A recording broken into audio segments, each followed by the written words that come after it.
வணக்கம். இது குருவும் அருளும் காஞ்சி மகானை பற்றிய தளம்.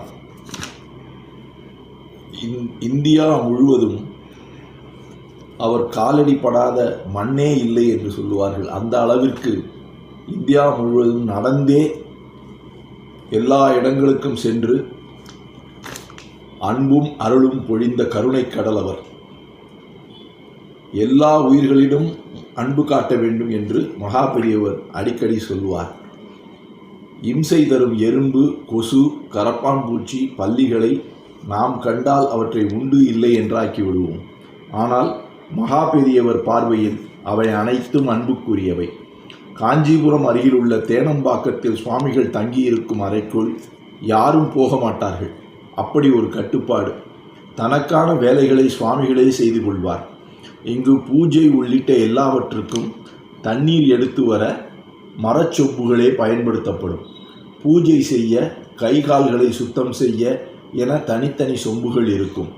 கோடை காலத்தில் இங்கு சுவாமிகள் தங்கும் அறையின் மூலையில் ஒரு சொம்பில் தண்ணீர் இருக்கும். சிறு பிராணிகளின் தாகம் தணிக்கவே இந்த ஏற்பாடு. அறைக்குள் சீடர்களுக்கு அனுமதி இல்லாவிட்டாலும் இந்த எளிய ஜீவராசிகள் நுழைவதற்கு தடையில்லை. அவை சாதாரணமாக உள்ளே வரும். தண்ணீர் இருக்கும் மரச்சொம்பின் மீது ஏறும். மேலேயே இருந்தபடி சொம்புக்குள் தலையை விட்டு பார்க்கும். வளைந்து நெளிந்து தண்ணீர் குடித்து விட்டு ஓடும். இப்படி சுதந்திரமாக அணில், எலி, பறவைகள் எல்லாம் தண்ணீர் குடிக்கும்.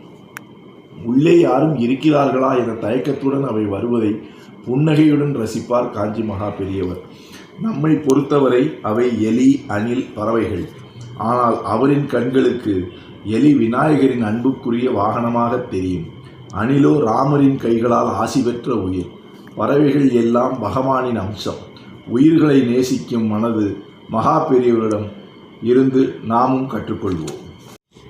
வணக்கம்.